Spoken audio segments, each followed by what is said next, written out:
आप सभी विद्यार्थियों का मैं आशीष पाठक एक बार फिर से स्वागत करता हूं और फिर से हम लोग चलेंगे सीखने सिखाने पढ़ने और पढ़ाने की एक और सोपान की ओर। भौतिक विज्ञान की एक और कक्षा और बहुत आनंद के साथ, बहुत रोचकता के साथ, बहुत मन के साथ हम लोग इस तकनीकी दुनिया के साथ अपनी शिक्षा को आगे बढ़ाएंगे। तो आइए जुड़ते हैं और आज की कक्षा में क्या है ये जानते हैं। उसके पहले हमने लास्ट वीडियो में, लास्ट लेक्चर में क्या सीखा उसकी एक बात हमने ये जाना कि वैद्युत द्विध्रुव क्या होता है, वैद्युत द्विध्रुव आघूर्ण क्या होता है और वैद्युत द्विध्रुव के कारण अक्षीय स्थिति में किसी बिंदु पर वैद्युत क्षेत्र की तीव्रता की गणना भी हमने की, उसकी सूत्र की व्युत्पत्ति भी हमने की। तो आज हम लोग क्या जानने वाले हैं उस पर हम लोग आते हैं और आप देख सकते हैं आज जो हमको सीखना है, जिस बात पर चर्चा करनी है, जिसको समझना है, जिसके साथ हमको जुड़कर आगे बढ़ना है इस कक्षा में, वो है वैद्युत द्विध्रुव के कारण किसी बिंदु पर वैद्युत क्षेत्र की तीव्रता का अगला अंक, अर्थात एक और स्थिति जो है निरक्षीय स्थिति। अगर निरक्षीय स्थिति में कोई बिंदु स्थित होगा तो हम उस बिंदु पर वैद्युत क्षेत्र की तीव्रता कैसे पता करेंगे। और ये मैं आपसे कहना चाहूंगा सभी विद्यार्थियों, ये बहुत महत्वपूर्ण है बोर्ड परीक्षाओं के लिए, इसलिए बहुत ध्यान से देखिएगा। आपके लिए बहुत महत्वपूर्ण सिद्ध होने वाला है परीक्षाओं की दृष्टि से, इसलिए बहुत ध्यान से आप इसको देखेंगे। और उसके बाद हम आज ये भी जानेंगे कि एक समान बाह्य वैद्युत क्षेत्र में रखे हुए वैद्युत द्विध्रुव पर लगने वाले बलयुग्म का आघूर्ण क्या होता है। तो इन दोनों टॉपिक से हम लोग रूबरू होंगे, इन दोनों टॉपिक्स पे चर्चा करेंगे। तो चलिए शुरू करते हैं आज की इस कक्षा को अपने पहले टॉपिक के साथ, जो है वैद्युत द्विध्रुव के कारण किसी बिंदु पर वैद्युत क्षेत्र की तीव्रता निरक्षीय स्थिति में। तो देखिए आपके सामने एक चित्र बना हुआ है वैद्युत द्विध्रुव का। वैद्युत द्विध्रुव वैसा ही है जैसा हमने अक्षीय स्थिति में देखा था। वैद्युत द्विध्रुव में कोई बदलाव नहीं होने वाला। आप देखेंगे कि यहां वैद्युत द्विध्रुव ए बी है, जिसके बिंदु ए पर धन या प्लस क्यू आवेश है, उसके बिंदु बी पर माइनस क्यू आवेश है, उसका मध्य बिंदु ओ है। सब कुछ वैसा का वैसा आपको दिखाई दे रहा है और उसकी लंबाई 2l है, अर्थात मध्य बिंदु से b तक की दूरी l, मध्य बिंदु o से a तक की दूरी l है। लेकिन इस बार जो बदला है वो बदली है स्थिति। पिछली बार हमने इसकी अक्षरेखा पर बिंदु लिया था, इस बार हम इसकी निरक्ष रेखा पर लेंगे। और निरक्ष रेखा का अर्थ है इसका लंबार्धक हमने खींच रखा है। मध्य बिंदु से जो लंब होकर जाता है उस रेखा पर एक बिंदु P लिया है हमने, और इस P बिंदु की जो हमारे O से दूरी है, अर्थात मध्य बिंदु से, वो है R। आप देख सकते हैं यहां पर। अब हमको जो करना है वो हम जान लें कि K माध्यम के एक जो के परावैद्युतांक का एक माध्यम है, उसमें इस द्विध्रुव को हमने रख रखा है। हम ये चाहते हैं, हम ये गणना करना चाहते हैं कि वैद्युत द्विध्रुव ए बी के कारण इस बिंदु P पर, जो कि इसकी लंबार्धक रेखा पर इसके मध्य बिंदु से R दूरी पर है, वैद्युत क्षेत्र की तीव्रता क्या होगी। तो उसकी गणना हम लोग करेंगे और उसकी गणना बहुत ध्यान से आप सब मेरे साथ देखेंगे किस प्रकार से की जाएगी। फिलहाल आप यहां एक बार फिर से देख लीजिए, ये वैद्युत द्विध्रुव ए बी, ये इसका मध्य बिंदु O से B तक की दूरी L, O से A तक की दूरी L। टोटल हमारे पास इनके बीच जो हमारे कह सकते हैं द्विध्रुव के बीच की अल्प दूरी होती है वो 2L। निरक्ष रेखा पर बिंदु P, जिसकी मध्य बिंदु से दूरी R है। और अगर हम इन दोनों सिरों को P बिंदु से मिलाते हैं तो ये एंगल थीटा होगा, ये एंगल भी थीटा होगा। तो अब हम लोग गणना की तरफ आगे बढ़ते हैं।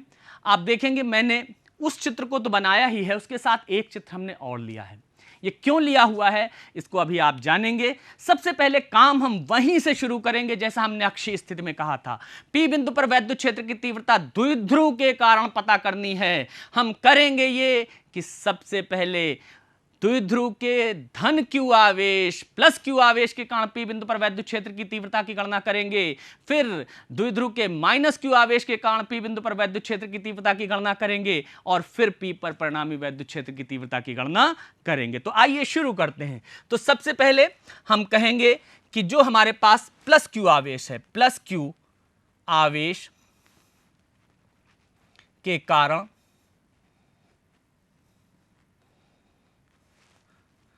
P बिंदु पर वैद्युत क्षेत्र की तीव्रता,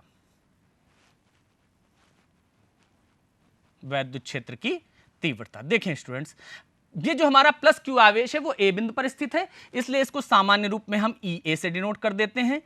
हमको फिर से वहीं वापस जाना है, उसी सूत्र को अप्लाई करना है जो हमने पहले पढ़ रखा है कि बिंदु आवेश के कारण किसी बिंदु पर वैद्युत क्षेत्र की तीव्रता, क्योंकि अब इस प्लस क्यू आवेश के कारण हम पी पर वैद्युत क्षेत्र की तीव्रता पता करना जा रहे हैं, तो वो सूत्र है 1/4 पाई एप्सिलॉन नॉट के Q अपॉन डिस्टेंस। यहीं पर सबसे आपको ध्यान देने की जरूरत है कि दूरी हम लेंगे कौन सी। हम दूरी वो लेंगे जो धन आवेश Q से उस बिंदु की है जहां पर हम वैद्युत क्षेत्र की तीव्रता पता करने जा रहे हैं, अर्थात A से P तक की दूरी AP²। अब आप देखें, हमको यहां पर कैलकुलेशंस थोड़ी सी ध्यान देनी है कि ये हमारे पास आ जाएगा 1/4 पाई एप्सिलॉन नॉट के Q अपॉन AP दूरी होगी कितनी। आप देखें स्टूडेंट्स, मैं यहां पर आपको एक दिखा रहा हूं AOP, ये चूंकि लंब है, लंबार्धक खींचा गया है, तो निश्चित रूप से APO हमारे पास एक समकोण त्रिभुज है। इस समकोण त्रिभुज में इस थीटा कोण के लिए हमारे पास ये लंब है, ये आधार है, और ये निश्चित रूप से कर्ण होगा, ये क्लियर है। 90 अंश के सामने की भुजा कर्ण कहलाती है। तो पाइथागोरस हम प्रमेय का उपयोग करें, ये R और ये L, तो यहां पर पाइथागोरस प्रमेय की सहायता से जो हमारा कर्ण AP प्राप्त होगा वो √R² प्लस L² होगा, और जब उसका वर्ग करेंगे तो यह आ जाएगा R² प्लस L²। अब यहां पर इसकी दिशा भी हम तुरंत बता देते हैं, क्योंकि बिना दिशा के वैद्युत क्षेत्र की तीव्रता बताना कोई उपयोग की बात नहीं, इसलिए हम इसकी दिशा कैसे कैलकुलेट करेंगे। फिर से हम यहां पर रखेंगे परीक्षण आवेश। मैंने आपको कहा था, ये कल्पना करते हैं कि P बिंदु पर हमने परीक्षण आवेश Q0 को रख दिया। अब Q0 पर Q0 पर जिधर बल लगेगा इस प्लस Q आवेश के कारण वही दिशा होगी, और आप देख सकते हैं अब हमारे चित्र में स्पष्ट है कि ये प्लस Q आवेश इसको प्रतिकर्षित करेगा EA की दिशा में, इसलिए इसकी जो दिशा हो जाएगी वो हो जाएगी EA दिशा में हमारे पास हो जाएगा, या हम इसको कह सकते हैं हमारी जो दिशा है वो हो जाएगी AP की ओर। ये दिशा जो है AP की ओर हो जाएगी। तो हमने ये जान लिया। अब इसके बाद हम इस माइनस Q आवेश के कारण हम पता करते हैं कि इस P बिंदु पर वैद्युत क्षेत्र की तीव्रता क्या होगी। माइनस Q आवेश कहां रखा हुआ है? माइनस Q आवेश रखा हुआ है बिंदु B पर, इसलिए इसको हम EB कह देंगे। तो EB अब हम कैलकुलेट करेंगे उसी सूत्र के उपयोग से 1/4 पाई एप्सिलॉन नॉट के Q अपॉन दूरी। अब फिर से दूरी B से P तक की लेनी होगी, क्योंकि B पर हमारे पास माइनस Q आवेश है, BP², और ये हमारे पास आ जाएगा 1/4 पाई एप्सिलॉन नॉट के Q अपॉन। अब आप देखेंगे BP भी ठीक उतना ही है जितना AP है, क्योंकि यहां पर ये R हमारे पास ये उभयनिष्ठ हम कह सकते हैं लंब हो जाएगा इन दोनों त्रिभुजों, समकोण त्रिभुजों के लिए। ये दूरी भी हमारी L होगी, तो ये हमारे पास √R² प्लस L² होगा। स्क्वायर करेंगे उसका तो ये R² प्लस L²। इसकी दिशा हमको देखनी होगी। दिशा जहां आती है मैं थोड़ा सा ठहरता हूं, इसलिए ठहरता हूं कि आपके मन में संशय जो भी हो सब दूर हो जाएं और आप स्पष्ट हो जाएं कि हम वैद्युत क्षेत्र की तीव्रता की दिशा कैसे निकालते हैं। मैं बार बार इसको रिपीट कर रहा हूं। कल्पना करिए यहां पर परीक्षण आवेश रख दिया गया है। अब ये माइनस Q आवेश उसके ऊपर किस तरीके का बल लगाएगा इसको हम देखते हैं। माइनस Q आवेश उसको अपनी ओर आकर्षित करेगा और उसकी दिशा होगी PB की ओर, PB की ओर। आपने देखा कि हमारे पास इसको EB से दिखाया गया है।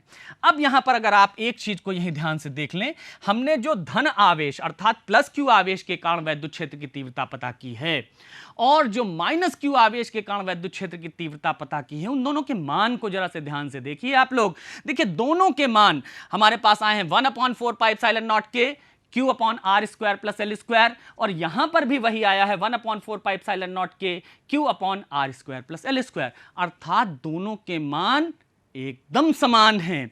अंतर किसमें है? मान तो जरूर समान है, लेकिन ये सदिश राशियां हैं। केवल मान समान होने से काम नहीं चलना है, इनकी दिशाएं भी हमको देखनी है। तो जो हमारे पास प्लस क्यू आवेश की दिशा है वो अलग है और माइनस क्यू आवेश के कारण जो वैद्युत क्षेत्र की तीव्रता है वो अलग है। दोनों आवेशों के कारण वैद्युत क्षेत्र की तीव्रता की दिशाएं अलग हैं, मान समान हैं।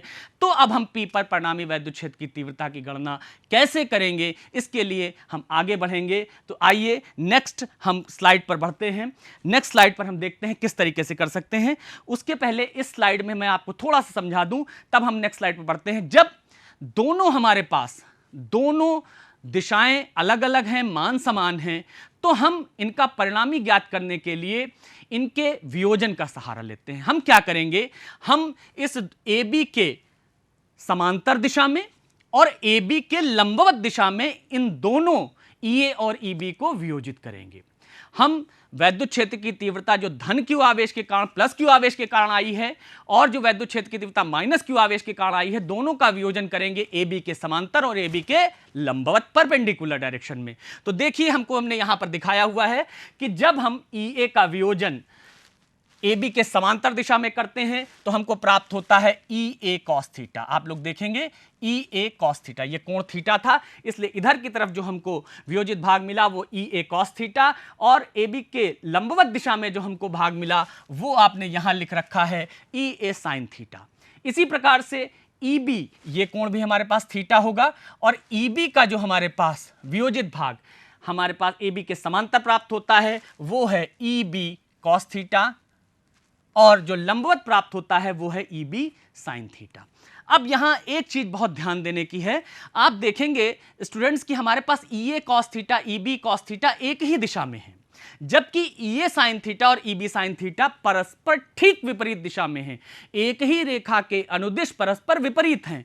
EA और EB मान में समान हैं, लेकिन हमारे पास दिशाएं अलग थी। लेकिन हमारे पास यह देखना है EA sin थीटा और EB sin थीटा न केवल हमारे पास दिशाओं में परस्पर विपरीत हैं बल्कि मान में भी समान हो जाएंगे, क्योंकि EA और EB का मान समान है। तो ऐसी दशा में जब EA sin थीटा और EB sin थीटा एक दूसरे के ठीक बराबर और विपरीत हैं तो ये एक दूसरे को निरस्त कर देंगे।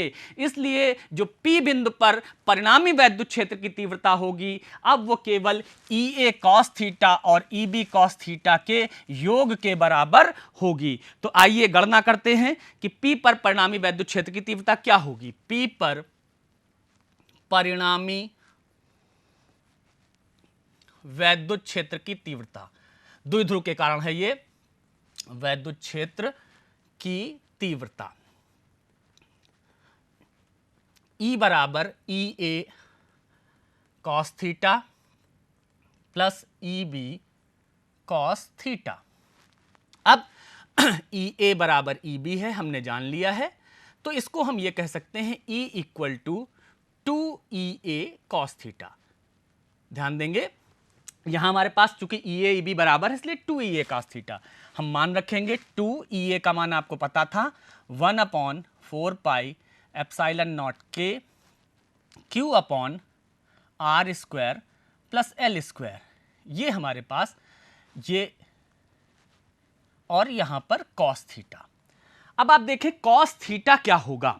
cos थीटा मैं जल्दी से आपको अगर चित्र रिमाइंड करा दूं, ये हमारे पास इस तरीके था, यहां पर प्लस क्यू आवेश था, यहां माइनस क्यू आवेश था, ये P बिंदु था, ये L था, ये हमारे पास R था, और ये कोण थीटा था, ये under root R square plus L square था। द्विध्रुव की संरचना ऐसी थी।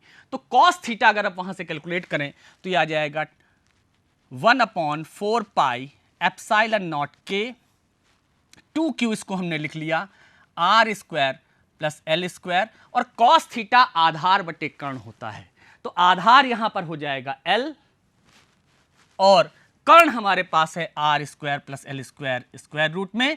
तो यहां से कैलकुलेशन आती है 1/4 pi epsilon naught K 2Q बटे R square plus L square की पावर, देखिए यहां पर आधी पावर है हाफ और यहां पर 1 है, तो 3/2 हो जाएगी। हमको पता है कि अगर आधार समान हो तो गुणा की क्रिया में घातें जुड़ जाती हैं, x into x to the power half x to the power 3/2 के इक्वल होती है, उसी का हमने उपयोग किया, और यहां पर L भी आ गया। फिर से हम ध्यान दें विद्यार्थियों कि Q into 2L, Q into 2L, आप सबको पता है, मुझे पता था, आपने मन में तुरंत जवाब दिया। Q इंटू 2L द्विध्रुव आघूर्ण P के बराबर होता है, तो ये हो गया P। तो हमारे पास E इक्वल टू आया 1/4 pi epsilon naught K P upon, हमारे पास एक चीज हम यहां से ध्यान देंगे कि जो P आया हमारे पास P upon R square plus L square की पावर 3/2। अब यहां पर हम एक चीज फिर से वही कहना चाहेंगे कि द्विध्रुव के दोनों आवेशों के मध्य की दूरी अत्यंत अल्प होती है, उसको आधा करेंगे और अल्प होगी, और r उसकी तुलना में काफी ज्यादा होगा। और जब हम r का वर्ग करेंगे, बड़ी चीज का वर्ग करिए वो और बढ़ जाता है, लेकिन एक से छोटी संख्या का वर्ग करिए वो और घट जाता है। तो r का वर्ग करने पर वो बहुत बड़ा होगा और l का वर्ग करने पर वो और छोटा होगा, इसलिए r square is very much greater than l square. तो उस स्थिति में l स्क्वायर को हम नगण्य मान देंगे और तब हमारे पास ये आ जाएगा 1/4 pi epsilon naught K P upon R square whole power 3/2 E equal to 1/4 pi epsilon naught K P upon R cube. ये देखिए हमारे पास क्या आ गया, ये हमारे पास हमको मिल गई निरक्षीय स्थिति में वैद्युत क्षेत्र की तीव्रता। यहां पर निरक्षीय स्थिति में वैद्युत क्षेत्र की तीव्रता का मान पता चला, इसकी दिशा क्या होगी, क्योंकि हमने कहा था कि ये EA cos थीटा और EB cos थीटा के योग से आया है। आपने देखा था कि इस प्रकार से हमने वियोजित किया था, ये दिशा थी, अर्थात इसकी दिशा होगी AB के समांतर। इसकी दिशा क्या होगी, हमारे पास AB के समांतर होगी। तो हमने यहां पर निरक्षीय स्थिति में भी वैद्युत क्षेत्र की तीव्रता देख ली, और एक चीज यहां से स्पष्ट हो गया कि E अनुक्रमानुपाती 1/r क्यूब है, क्योंकि जब हमारे पास अक्षीय स्थिति में था वहां पर था 2p/r क्यूब, यहां है p/r क्यूब। दोनों में हम ये देख सकते हैं कि जो वैद्युत क्षेत्र की तीव्रता है वो r क्यूब के व्युत्क्रमानुपाती है, जबकि बिंदु आवेश के कारण वैद्युत क्षेत्र की तीव्रता आर स्क्वायर के व्युत्क्रमानुपाती होती थी। इस चीज को हम ध्यान रखेंगे। द्विध्रुव के कारण वैद्युत क्षेत्र की तीव्रता में और जो बिंदु आवेश कारण वैद्युत क्षेत्र की तीव्रता में यह मुख्य अंतर है कि वो आर स्क्वायर के व्युत्क्रमानुपाती होती है और ये आर क्यूब के व्युत्क्रमानुपाती है। इस प्रकार से हमने वैद्युत द्विध्रुव के कारण निरक्षीय स्थिति में भी वैद्युत क्षेत्र की तीव्रता की गणना कर ली है। अब आइए आगे बढ़ते हैं, नेक्स्ट टॉपिक पर बढ़ते हैं जो आज हमको सीखना है। बहुत इंपॉर्टेंट टॉपिक है, उस टॉपिक की ओर हम लोग बढ़ते हैं। उस टॉपिक को हम लोग देखते हैं और उस टॉपिक पर हम देखेंगे कि हमारे पास जो हेडिंग लिखी हुई है वो है एक समान बाह्य वैद्युत क्षेत्र में रखे हुए वैद्युत द्विध्रुव पर लगने वाले बलयुग्म का आघूर्ण। सारी चर्चा वैद्युत द्विध्रुव को लेकर हो रही है। हमने वैद्युत द्विध्रुव की परिभाषा से शुरू किया, उसके कारण वैद्युत क्षेत्र की तीव्रता पता की दो स्थितियों में। अब हम ये देखना चाहते हैं, ये गणना करना चाहते हैं, ये पता करना चाहते हैं कि अगर उस वैद्युत द्विध्रुव को किसी बाह्य वैद्युत एक्सटर्नल इलेक्ट्रिक फील्ड में रख दिया जाए तो उसके ऊपर कोई बलयुग्म का आघूर्ण लगता है, और लगता है तो उसका मान कितना होता है। तो देखें यहां पर हमारे पास एक ये बाह्य वैद्युत क्षेत्र है, कैपिटल ई से उसको हमने दिखाया है, बल रेखाएं उसकी प्रदर्शित हैं। ये हमारे पास बाह्य वैद्युत क्षेत्र है कैपिटल ई, जिसकी तीव्रता है। इसमें एक वैद्युत द्विध्रुव ए बी रखा हुआ है, हम इसको कह सकते हैं यहां पर ये ए है और ये बी है। यहां पर इस वैद्युत द्विध्रुव ए बी को हमने रखा है जिसकी लंबाई 2L है। अब यहां पर हमको ध्यान देना है कि क्या होता है जब वैद्युत द्विध्रुव को किसी बाह्य वैद्युत क्षेत्र में रखा जाता है तो उसके दोनों आवेशों पर बल लगता है। हमको पता है किसी वैद्युत क्षेत्र E में Q आवेश पर लगने वाला बल EQ होता है, किसी वैद्युत क्षेत्र कैपिटल E में Q आवेश पर लगने वाला बल EQ होता है। तो उस प्रकार यहां इस प्लस Q आवेश पर जो बल लगेगा कैपिटल F, वो बराबर होगा EQ के, और इसकी दिशा धन आवेश के कारण है। धन आवेश पर बल लग रहा है वो क्षेत्र की दिशा में होगा, जबकि इस ऋण आवेश पर बल का मान EQ ही होगा, चूंकि आवेश ये Q ही है, लेकिन इसकी दिशा क्षेत्र के विपरीत होगी। अब हमारे पास के परावैद्युतांक के माध्यम में अगर हम मान लें कि इसको रखा गया है, के परावैद्युतांक के माध्यम में क्षेत्र से थीटा कोण पर, इस क्षेत्र से थीटा कोण पर वैद्युत द्विध्रुव को रखा गया है, तो हमारे पास उसके धन आवेश पर एक बल EQ लगता है और ऋण आवेश पर एक बल EQ लगता है। धन आवेश पर बल क्षेत्र की दिशा में लगता है और ऋण आवेश पर लगने वाला बल क्षेत्र की विपरीत दिशा में लगता है। ये दोनों बल मान में समान हैं, एक दूसरे के समांतर हैं, विपरीत हैं, इसलिए एक बल युग्म बनाते हैं। आपको पता होना चाहिए कि जब इस प्रकार से एक बल युग्म इसके ऊपर लगता है, वो बल युग्म क्या चाहता है। वो बलयुग्म ये चाहता है कि ये द्विध्रुव घूम करके वैद्युत क्षेत्र की दिशा में संरेखित हो जाए। वो इस द्विध्रुव को घुमा करके ये बलयुग्म या कपल हम जिसको कहें, बलयुग्म या कपल हम जिसको कहेंगे, ये चाहता है कि इस द्विध्रुव को घुमा करके हम क्षेत्र की दिशा में संरेखित कर दें। इसलिए इसको प्रत्यानयन बलयुग्म भी कहते हैं। ये प्रत्यानयन बलयुग्म का प्रयत्न होता है द्विध्रुव को घुमा करके क्षेत्र की दिशा में संरेखित करना। तो आइए इस बलयुग्म के आघूर्ण को हम ज्ञात करते हैं। F बल EQ के बराबर लग रहा है धन Q और माइनस Q आवेशों पर। ये हमारे पास देखें, यहां पर द्विध्रुव की लंबाई 2L है। यहां पर हमने दोनों बलों की क्रिया रेखाओं के बीच की लंबवत दूरी जो कैलकुलेट की है वो यहां पर 2L sin थीटा लिखी हुई है। हम इसको गणना करते हैं। तो बलयुग्म का आघूर्ण होता क्या है विद्यार्थियों? आप सब ने पढ़ा है बलयुग्म का आघूर्ण। बलयुग्म का आघूर्ण क्या होगा? हम जानते हैं बलयुग्म के आघूर्ण को टाउ से प्रदर्शित करते हैं और यह होता है उन दोनों बलों में एक बल का मान और उनके बीच की लंबवत दूरी। बलों के बीच की लंबवत दूरी, बलों के बीच लंबवत दूरी, लंबवत दूरी। तो देखें यहां पर, तो ये टाउ किसके बराबर हो जाएगा? बल है F और बलों के बीच जो लंबवत दूरी है वो है 2L sin थीटा। कैसे है उसको हम जल्दी से यहां पर समझ लें कि इस तरीके से ये हमारे पास था, हमने यहां पर परपेंडिकुलर ड्रॉप किया था, ये थीटा था हमारे पास। तो ये जो यहां से ये थीटा एंगल था, ये 2L था। तो ये जो लंब हमारे पास था थीटा कोण के लिए, लंब बटे कर्ण बराबर साइन थीटा, तो इसलिए 2L sin थीटा हो गया। तो अब F का मान हम रखेंगे EQ into 2L sin theta.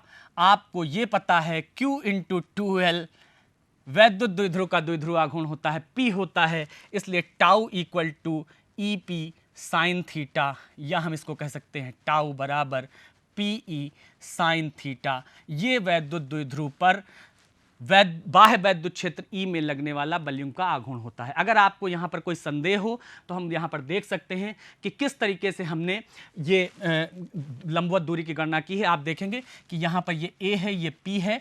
आप AP बटे, यहाँ पर हम इसको अगर ये B बिंदु ले लें, AP बटे AB साइन थीटा होगा और AP बराबर हो जाएगा AB साइन थीटा, और AB द्विध्रुव की लंबाई है तो ये 2L साइन थीटा। इस प्रकार से हमने यहां पर कैलकुलेट करके रखा हुआ है। टाउ बराबर PE साइन थीटा। अगर सदिश रूप में इसको हम देखना चाहें तो टाउ बराबर P क्रॉस E हम कह सकते हैं। ये दोनों वेक्टरों के सदिश गुणन के बराबर होता है। बलाघूर्ण भी बलयुग्म का आघूर्ण सदिश राशि है।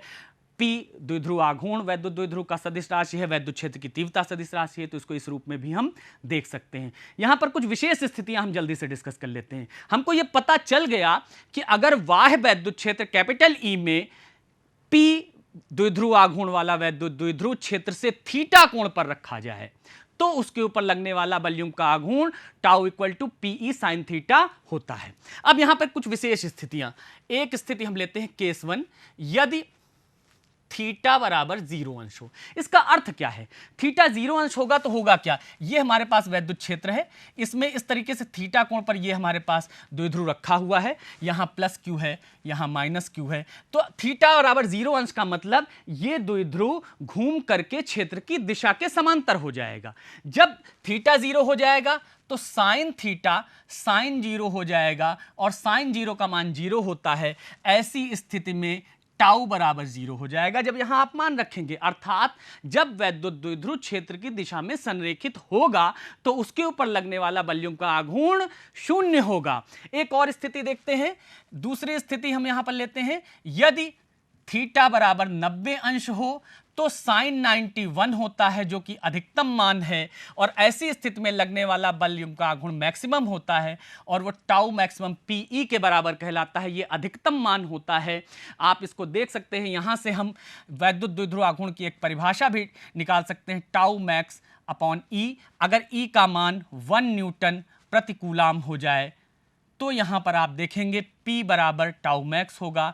हम इसकी एक परिभाषा यहां से बता सकते हैं वैद्युत द्विध्रुव आघूर्ण की, कि किसी वैद्युत द्विध्रुव का द्विध्रुव आघूर्ण उस अधिकतम बलयुग्म के आघूर्ण के बराबर होता है टाउ मैक्स, जिसको हमने कहा है अधिकतम बलयुग्म के आघूर्ण के बराबर होता है, जो इकाई तीव्रता के बाह्य वैद्युत क्षेत्र में उस पर तब लगता है जब वो क्षेत्र के लंबवत रखा जाता है।